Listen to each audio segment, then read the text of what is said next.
मृत्यु वो मरे जो काम करे चंडाल का, और काल उसका क्या बिगाड़े जो भक्त हो महा।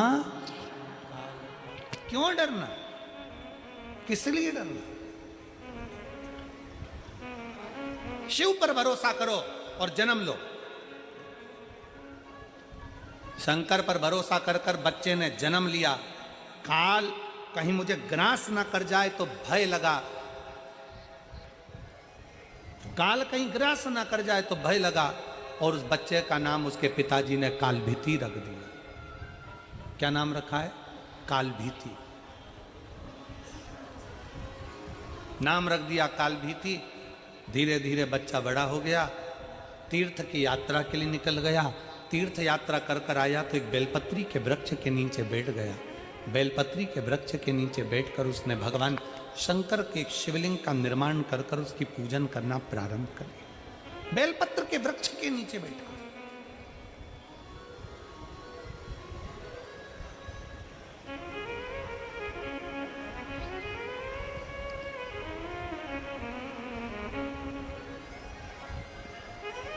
शिव की आराधना करना, शंकर की आराधना में डूबा।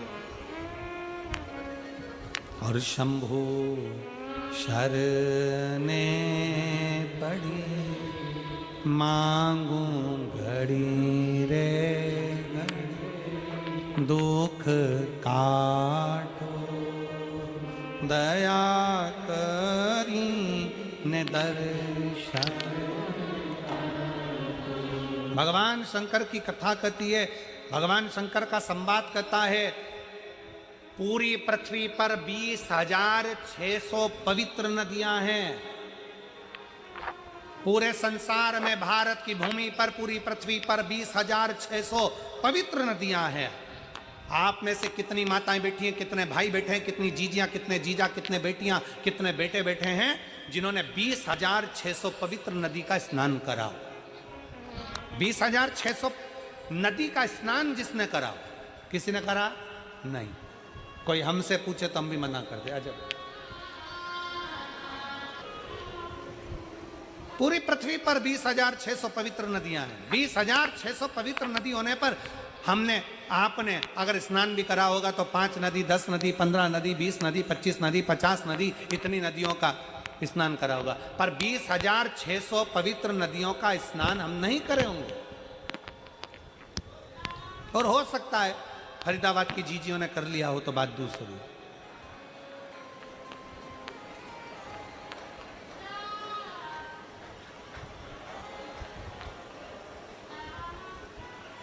20,600 पवित्र नदियों का स्नान ना हमने करा ना आपने करा। पर शिव महापुराण की कथा कहती है, शिव तत्व कहता है, शंकर भगवान की कथा कहती है, स्कंद पुराण कहती है कि 20,600 नदियों का स्नान अगर संसार के लोग एक साथ ना कर पाए तो किसी बेलपत्री के वृक्ष के नीचे बैठकर उस बेलपत्री को जल समर्पित कर कर उसी के जल का सींचन अगर अपने मस्तक पर कर लेता है तो 20,600 नदियों के पवित्र स्नान का फल उसको तुरंत प्राप्त हो जाता है। तुरंत।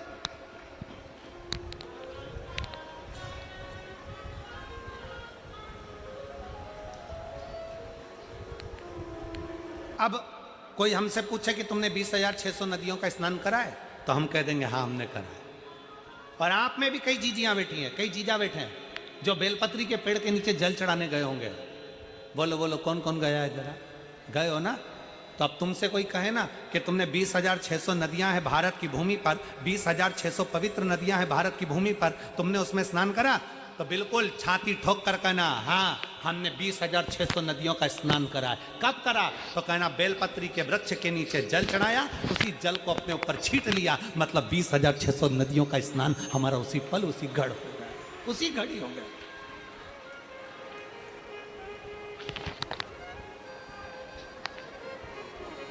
बेलपत्री के वृक्ष के नीचे एक लोटा जल समर्पित कर कर उस जल का मात्र सींचन कर लेने पर, उस जल का मात्र छींटा लेने पर 20,600 पवित्र नदियों के जल का फल मिल जाता है। शिव महापुराण की कथा कहती है, शंकर भगवान पर चढ़ाए गए जल का जरा सा भाग जब हम आचमन करते हैं या अपने शरीर पर छींटते हैं या अपने घर पर दुकान पर छींटते हैं तो 20,600 तो पवित्र नदी और उतने ही सरोवर, उतनी ही बावड़ी, उतने ही कुंड, जितने नदियां हैं उतने ही कुंड हैं। 20,600 कुंड, 20,600 बावड़ी, 20,600 तालाब, 20,600 पोखर, ऐसे ना जाने कितने पवित्र पवित्र कुंड, ना जाने कितने कितनी बावड़ियां, ना जाने कितने कितने सरोवर, ना जाने कितने कितनी नदियां। शिव महापुराण की कथा कहती है, बेलपत्री के वृक्ष के नीचे चढ़ाए गए जल का छींचन करने से 20,600 नदियों के स्नान का फल मिल जाता है और शंकर भगवान पर चढ़ाए हुए जल का आचमन कर लेने से या अपने ऊपर छींट लेने से, घर पर छींट लेने से सारे पृथ्वी के जितने कुंड, बावड़ी और नदियां हैं सबके फल हमें उसी क्षण प्राप्त हो जाते हैं, उसी क्षण प्राप्त हो, उसी पल प्राप्त हो।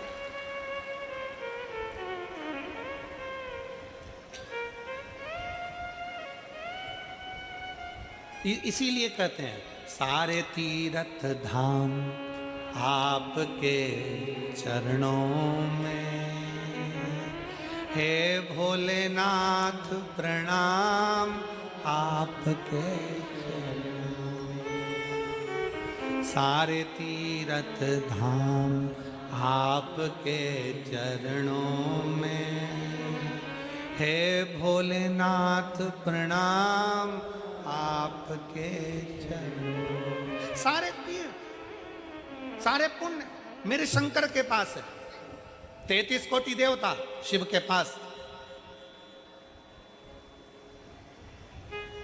बेलपत्री के वृक्ष के नीचे काली भीति बैठ गए, काल भीति बैठे बेलपत्री के वृक्ष के नीचे बैठकर तप साधना करी। इतना तप किया कि शंकर भगवान को लगा कि छोटा सा बालक है, मर जाएगा। शंकर जी पानी का लोटा लेकर आ गए, जल का पात्र लेकर आ गए। आपको पहले भी कथा में कहा, आज फिर कहते हैं, तुम ये मत सोचना कि एक लोटा जल तुम शंकर भगवान को चढ़ा रहे हो। ये सोचना कि तुम्हारा एक लोटा जल तुम्हारा बदल देगा कल। ये निश्चित है कि जल चढ़ाते रहोगे तो तुम्हारा कल बदल जाएगा। ये पक्का।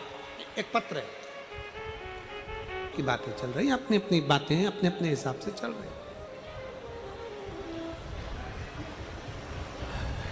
लक्ष्मी जी ने एक बार भगवान नारायण से पूछ लिया कि प्रभु आपसे मुझे इतना सा पूछना है कि संसार में जन्म लेने वाला जलचर, थलचर, वायुचर, ये पृथ्वी पर जो जीव जन्म लेते हैं, मनुष्य जन्म लेते हैं, चींटी, झिंगुर, कीड़ा मकोड़ा, जीव जंतु, पशु पक्षी इतने जन्म लेते हैं, इनका पेट भरने की जवाबदारी किसकी है?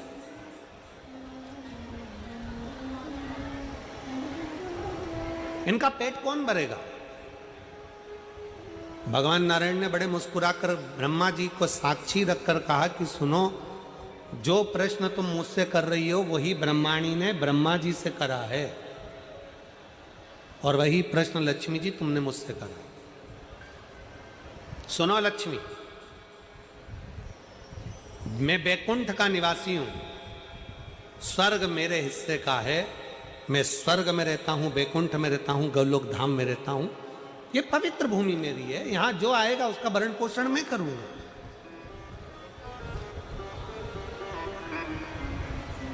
ब्रह्मलोक में जो गया वो ब्रह्मा जी भरण पोषण करेंगे। इंद्र लोक का गया, इंद्र जी जाने।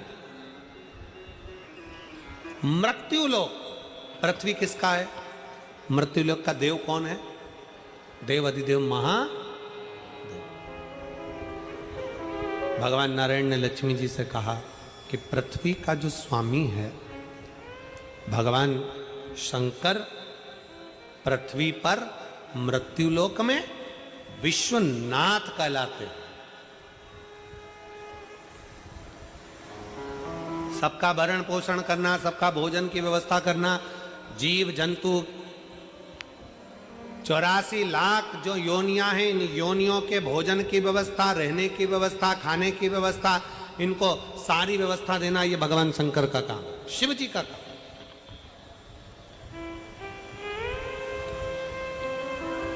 सबका पेट भरते हैं। हाँ, इसीलिए तो भगवान नारायण ने कहा कि वो सबका पेट भरते हैं, विश्व का भरण पोषण करते हैं, इसलिए उनका नाम विश्व। जम के बोलो जरा, जम के, विश्व। बोल विश्वनाथ भगवान की, बोल कुबेरेश्वर महादेव की। वो जगत का पेट भरते हैं, इसलिए उनका नाम विश्वनाथ। अब ब्रह्माणी, लक्ष्मी और पार्वती तीनों एक जगह पर एकत्रित हो गई। तीनों ने तीनों एक जगह पर आ गए और तीनों एक जगह पर एकत्रित होकर तीनों ने विचार किया। तीनों अपने मन में सोचने लगी, विचार करने लगी।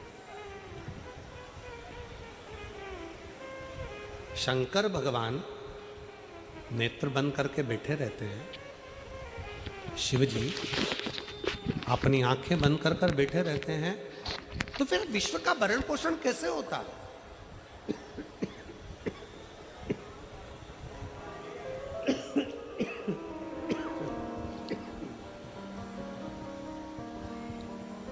फिर ये विश्व का भरण पोषण कैसे होगा? फिर इस विश्व का भरण पोषण कौन करेगा? कैसे हो सकता है? कौन कर सकता है?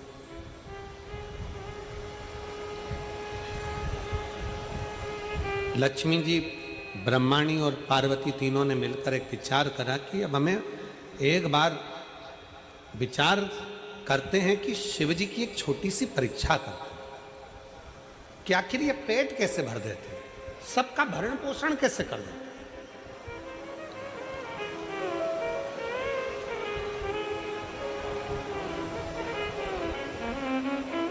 वो कहते हैं ना, कोई रहे ना नाथ सबका है विश्वनाथ शंभु प्यारा, झोली भरता है डमरुआ। कोई रहे ना नाथ सबका है विश्वनाथ शंभु प्यारा, झोली भरता है डमरुआ, झोली भरता है डमरुआ। तीनों ने विचार करा, एक छोटी सी लीला करी।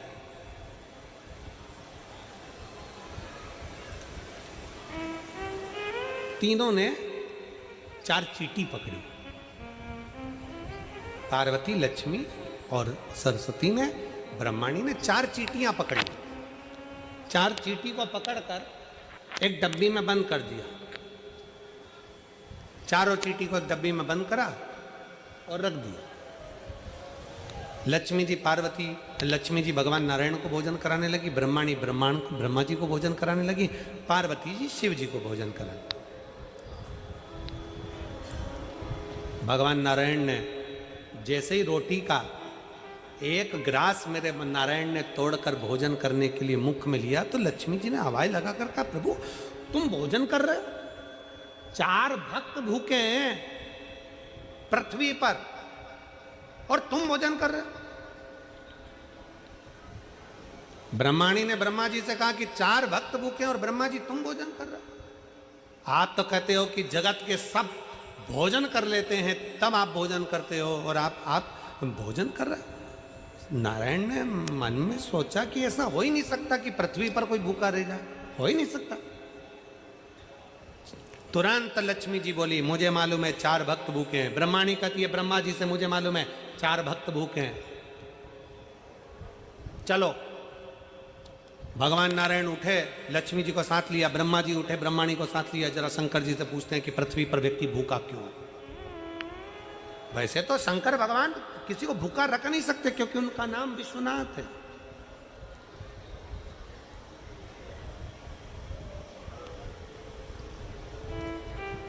चलो, ब्रह्मा जी आए, भगवान विष्णु आए, अलख लगाई, हर हर महादेव। शंकर जी का ध्यान गया, शिव जी भोजन कर रहे थे और भगवान शंकर आकड़िया की रोटी बनाई, काकड़िया की साग, पर से माता पार्वती जी पावे भोलानाथ मन शिव रटोरे, और छोड़ दो कपट मन शिव रटोरे। पार्वती जी ने आकड़े की रोटी बनाई, काकड़िया की सब्जी बनाई, और भगवान शंकर उसको चूर कर खा रहे थे, आराम से बैठकर खा रहे थे। इतने में नारायण ब्रह्मा जी आ गए, और भगवान ब्रह्मा नारायण जैसे ही आए तो शंकर भगवान ने कहा नारायण से, प्रभु आज आप यहाँ ले आकड़िया की रोटी काकड़िया के साथ। इतने में तो भगवान नारायण बोले हम तो खा लेंगे, परंतु हमने सुना है कि 4 भक्त भूखे हैं पृथ्वी पर। शिव जी कहते हैं तुम तो खाओ, तुम खाओ। इतने में ब्रह्मा जी बोले प्रभु 4 भक्त पृथ्वी पर भूखे, और पूरी सृष्टि का भार, पूरी पृथ्वी का भरण पोषण करने का भार, सबका पेट भरने की जवाबदारी आपकी है, क्योंकि आप विश्वनाथ हो।